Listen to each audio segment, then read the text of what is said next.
Vote কিভাবে দিতে হবে এ বিষয়ে অনেক ভোটারের মনে প্রশ্ন থাকে।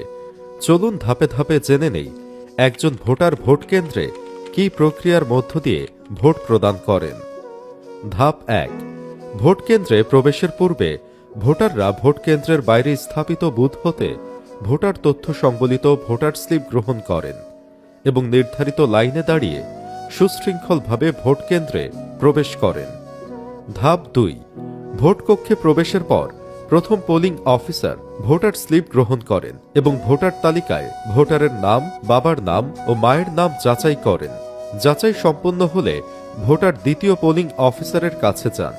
এ সময় পোলিং এজেন্টরা তাদের ভোটার তালিকায় ভোটারদের চিহ্নিত করেন। ধাপ ৩।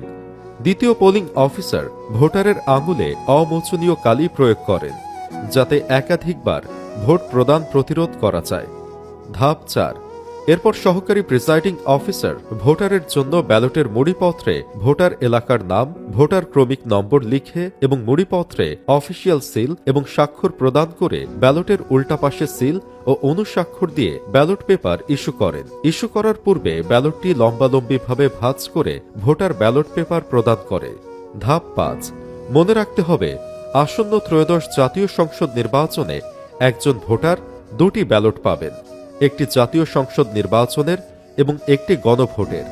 ভোটারকে উভয় ব্যালটেই ভোট প্রদান করতে হবে। ধাপ ৬।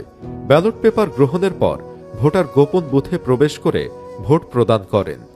নির্ধারিত নিয়ম অনুসারে ব্যালট ভাঁজ করে বুথ থেকে বের হয়ে এসে সহকারী প্রিসাইডিং অফিসারকে মার্কিং সিল ফেরত দিয়ে ব্যালট বাক্সে দুটি ব্যালট ফেলবেন।